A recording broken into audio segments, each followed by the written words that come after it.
Hello friends, महाहंस वाहिनी classes में आप सभी का स्वागत है। आज हम आपको दो सदिशों को कैसे जोड़ा जाता है उसके बारे में बताएंगे।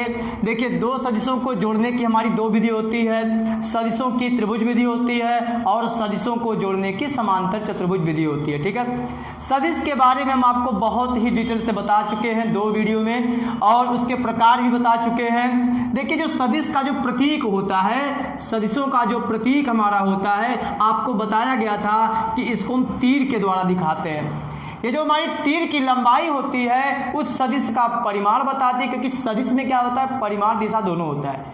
तो परिमाण हमारी लंबाई को बताती है, और ये तीर का जो ये नोक है ये उस दिशा को बताती है जिधर वो सदिश का दिशा होगा। अगर मान लीजिए 5 न्यूटन का बल पूरब दिशा में लग रहा है, तो जो अगर ऐसे कर दिए हम तो ये बता रहा है पूरब दिशा को।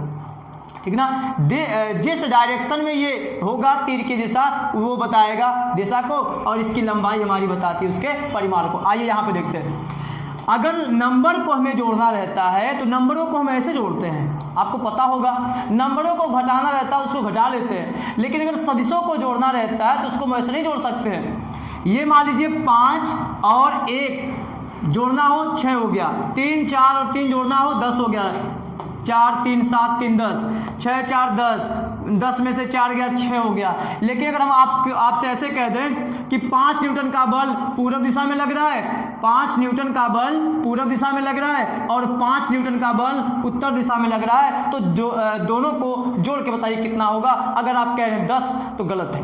ठीक ना, क्योंकि सदिशों को हम नंबरों की तरीके से नहीं जोड़ सकते। अब हम आपको बताते हैं कैसे जोड़ते हैं। देखिए, मान लीजिए कि दो सदिश हैं, मान लीजिए कि दो सदिश है। कौन कौन? मान लेते हैं एक हमारा सदिश वेक्टर ए है और दूसरा हमारा सदिश वेक्टर बी है। वेक्टर ए वाला जो हमारा मान लीजिए ऐसे है, वेक्टर ए ऐसे है।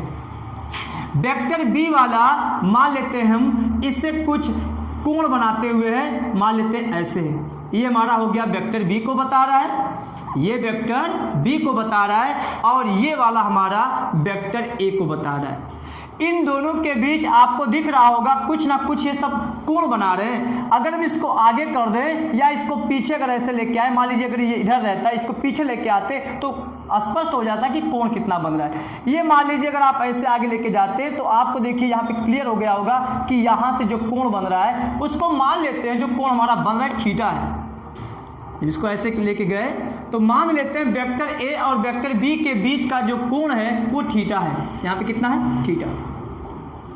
जब इन दोनों को सदिशों की त्रिभुज विधि से जोड़ेंगे तो उसमें करते क्या है, ये देखिए हमारे सदिश का ये हमारा टेल है, सॉरी ये टेल ये वाला है। ठीक है, ये हमारा शीर्ष है। क्या कहलाएगा? ये सदिश का शीर्ष, हेड। और ये वाला जो हमारा है टेल है, जिसे हम बोल सकते हैं पुच्छ। ठीक ना, जब त्रिभुज विधि से जोड़ना रहेगा तो इन दोनों में से कोई एक खींच लीजिए, लेकिन जिस दिशा में है जितना परिमाण उसका है वैसा ही। जैसे अगर हम इसकी बात करें, अगर इसे पूर्व दिशा मानते हैं तो इसको उठा के लाइए, यहाँ पे खींच लीजिए। देखिए, अब ये सदिश दिया गया था, उसके बीच का एंगल दिया गया है। अब हम जा रहे जोड़ने के लिए। सबसे पहले एक वेक्टर खींच लेते हैं। हम क्या खींचे हैं? सदिश ए खींच लिए।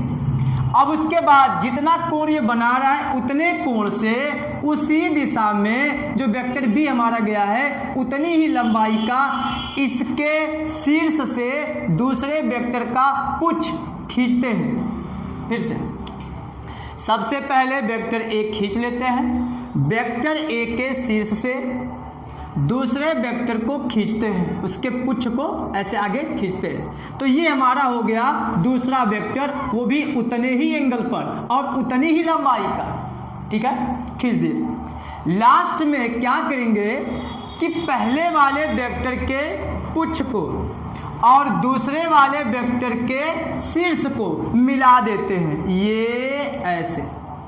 और यही हमारा कहलाता है वेक्टर आर, और इसी को हम बोलते हैं परिणामी वेक्टर।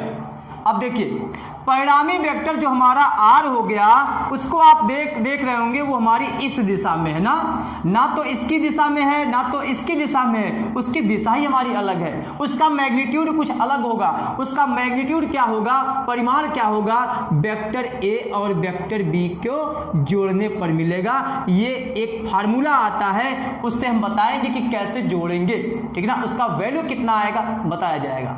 यहाँ पे फिलहाल आपको दिशा भी दिख रही होगी और लंबाई परिमाण को बता रहा है, ठीक है। अब अभी हम यहाँ पे खींचे हैं पहले वेक्टर को, फिर दूसरे को खींचे, तब परिमाण ये मिला है। अब हम क्या करते हैं, पहले वेक्टर बी को खींचते हैं, फिर देखते हैं क्या होता है। पहले हम खींच दिए वेक्टर बी को, अभी हम यही कंडीशन बता रहे हैं, ठीक ना, अभी हम पहला ही नियम बता रहे हैं। वेक्टर बी को खींच दिए, जितनी लंबाई का था और जितने ही कोण से बना रहा था उतने ही कोण से वेक्टर बी खींच दिए। ये कौन हो गया, वेक्टर बी। उसके बाद इससे थीटा कोण बनाता हुआ कौन खींचेंगे, वेक्टर ए। तो सबसे पहले वेक्टर बी खींच लेते हैं, वेक्टर बी के शीर्ष से दूसरे वेक्टर को खींच लेते हैं, जैसा वो है, इधर ही था वो, ऐसे खींच दिए, उतनी ही लंबाई का खींच दिए, ठीक है। अब क्या करेंगे, यहां से इसको मिला देंगे, ठीक ना, यहां से हम क्या करेंगे, उसको मिला देंगे। जब यहां से इसको मिला देते हैं तो ये हमारा कहलाएगा वेक्टर आर, और ये हम खींचे हैं वेक्टर ए को, तो ये बता रहा है दूसरे वेक्टर के परिमाण को। तो परिणामी वेक्टर आर बराबर वेक्टर ए प्लस वेक्टर बी। अब देखिए यहां से क्लियर ये हो रहा है, वेक्टर आर का वैल्यू भी वेक्टर ए प्लस वेक्टर बी है, वेक्टर आर का वैल्यू भी वेक्टर ए प्लस वेक्टर बी है। इसकी भी दिशा हमारी उधर ही है, इसकी भी दिशा वही है। इसका मतलब ये निकला कि दो वेक्टरों का क्रम विनिमय पालन करता है। दो वेक्टर जो हमारे हैं योग का जो क्रम विनिमय नियम होता है उसका पालन करते हैं। क्रम विनिमय नियम क्या होता है, जैसे 5 और 6 जोड़ेंगे तो 11 आएगा, 6 और 5 जोड़ेंगे अगर उतना ही आता है तो समझ जाइए योग का क्रम विनिमय पालन होता है। यहाँ पे आता है तो योग क्रम विनिमय नियम का पालन करता है। ऐसे देखिए ये भी हमारा उतना ही आया, दिशा भी हमारा उतना वही मिली। इसका मतलब दो वेक्टरों का क्रम विनिमय नियम, दो वेक्टरों का योग का क्रम विनिमय नियम पालन करता है। अब उसके बाद हम आपको बताते हैं चतुर्भुज विधि से। जो दूसरा नियम हमारा है सदिशों की समांतर चतुर्भुज विधि। देखिए ये मान लीजिए कोई वेक्टर हमारा P है और ये दूसरा वेक्टर मान लीजिए Q है, ठीक है। इन दोनों के बीच का अगर कोण पता करना रहेगा, इसको अगर हम आगे बढ़ा देते हैं, देखिए अगर इसको हम आगे बढ़ाते हैं, ये हम जब आगे बढ़ाएंगे तो ये हमारा इससे कुछ ना कुछ कोण बना रहा है। मान लेते हैं ये जो हमारा कोण है थीटा है, ठीक है। तो जब समांतर चतुर्भुज का जो विधि होता है सदिशों के लिए, उसमें क्या करते हैं, इन दोनों में से पहले कोई खींच लीजिए, ऐसा इसमें भी करते थे। लेकिन इन दोनों में अंतर क्या है, इसमें देखिए त्रिभुज बनता था, इसलिए इस विधि को हम त्रिभुज विधि बोलते थे। इसमें इसका मतलब है समांतर चतुर्भुज बनेगा, इसलिए इसको समांतर चतुर्भुज बोलते हैं। देखिए सबसे पहले हम वेक्टर P खींच लिए, जितनी लंबाई का है उतना ही, ये देखिए वेक्टर P खींच लिए। उसके बाद वेक्टर P के अब यहां से खींचेंगे, कहां से, उसके पुच्छ से, टेल से क्या खींचेंगे, वेक्टर Q को। चलिए जितने कोण पर बना था ये उतने ही कोण से लेके जाएंगे, कौन सा, वेक्टर Q को। देखिए वेक्टर Q को उतनी ही लंबाई का और उतने ही कोण पर, तो यहां से हम खींचते हैं वेक्टर Q। ये हम खींच दिए वेक्टर Q, कौन सा हो गया, वेक्टर Q। और दोनों के बीच का कोण हमारा बन रहा था थीटा, तो मान लीजिए हमारा कोण थीटा हो गया, ठीक है। इस वेक्टर के समांतर अगर कोई वेक्टर खींचते हैं और उसी के परिमाण के बराबर हो और उसी दिशा में हो, तो इससे पहले वाले लेक्चर में आप पढ़े थे कि समान सदिश, क्या पढ़े थे, समान सदिश।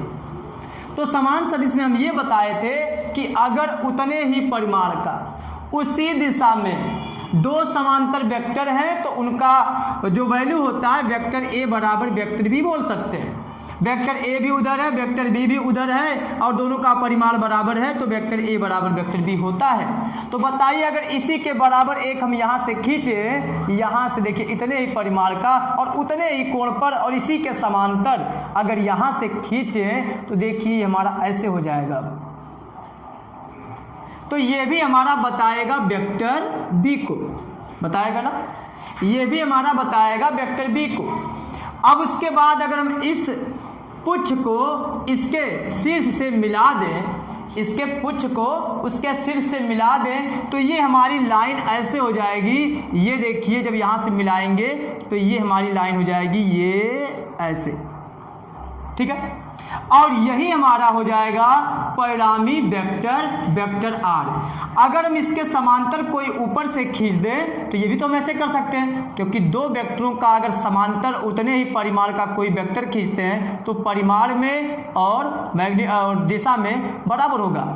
तो वेक्टर पी इधर है, वेक्टर पी इधर है तो इसको हम इधर भी कर सकते हैं, वेक्टर क्यू इधर है तो इधर हमारा क्यू हो जाएगा। तो बताइए वेक्टर आर बराबर क्या होगा, तो आप बोलेंगे vector P plus vector Q. तो यही हमारा है सदिशों की समांतर चतुर्भुज विधि। उसमें सबसे पहले वेक्टर खींच लेते हैं, फिर उसके बाद जो कोण पे रहता है वो खींचते हैं, उसी के समांतर यहाँ पे खींचते हैं, इसके समांतर यहाँ से खींचते हैं और फिर उसके बाद इसके पुच्छ को और उसके शीर्ष से मिला देते हैं। तो ये हमारा हो जाता है समांतर चतुर्भुज विधि वाला, ठीक ना।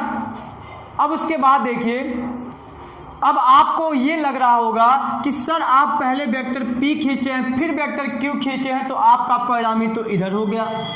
अगर हम वेक्टर Q पहले खींचे और बाद में P खींचे तब क्या परिणामी वही रहेगा कि बदल जाएगा। देखिए सबसे पहले अब हम खींचते हैं वेक्टर Q को उतने ही परिमाण का और उसी दिशा में। चलिए हम वेक्टर Q खींच दिए, पहले वेक्टर Q खींच दिए, ये हो गया हमारा वेक्टर Q। और वेक्टर Q से थीटा कोण बनाते हुए, वेक्टर Q से थीटा कोण बनाते हुए और इसके शीर्ष से क्या खींचेंगे वेक्टर P। वेक्टर P का जो मैग्नीट्यूड या परिमाण बोल लीजिए जितना है उतना इधर खींचना पड़ेगा। तो यहाँ पे हम खींच देते हैं वेक्टर, कौन सा, वेक्टर P, ठीक है। ये हो गया आपका वेक्टर P। अब उसके बाद बताए थे समांतर चतुर्भुज विधि में ये होता है कि यहाँ से आपको इसके समांतर एक और खींचना है। किसके समांतर, इसके समांतर। अगर हम इसके समांतर यहाँ से खींचें, इसके समांतर यहाँ से खींचें तो आप कहेंगे कि सर ऐसे खींचना पड़ेगा, ये ऐसे खींचेंगे ना। और इसके समांतर अगर यहाँ से खींचें, इसके समांतर यहाँ से, तो देखिए ये ऐसे आपको खींचना पड़ेगा, ठीक है। और इसको भी डॉटेड ही कर देते हैं, ये देखिए आपका ये हो गया, क्योंकि एक्चुअल तो वहाँ बना दिए ना, ये हो गया। तो ये भी हमारा वेक्टर P को बताएगा, ये हमारा वेक्टर Q को बताएगा। और अगर हम इसको यहाँ से मिला देते हैं, इसको यहाँ से मिला देते हैं तो ये आपका हो गया वेक्टर वेक्टर R, परिणामी रिजल्टेंट वेक्टर। तो वेक्टर R इक्वल यहाँ पर भी हमको वही मिलेगा, vector Q plus vector P। और vector P plus vector Q बोलिए, चाहे vector Q plus vector P बोलिए, ये क्रम विनिमय नियम का पालन करता है वेक्टर, इसलिए vector P plus vector Q बोल सकते हैं। तो बताइए इसका परिमाण और इसका परिमाण बराबर, दोनों की दिशा ऊपर है, इसकी भी दिशा देखिए ऊपर ही है, इसका देखिए इसका दिशा भी ऊपर है, इसका भी दिशा ऊपर है। इसका मतलब चाहे आप इन दोनों में से कोई भी वेक्टर खींचे, पॉसिबल है, एक ही दिशा आएगा और परिमाण भी आपका एक ही आएगा। अब अगर मान लीजिए कई सदिश हों और उसको जोड़ना हो बहुभुज विधि से तो क्या करेंगे, कैसे जोड़ेंगे, ठीक ना।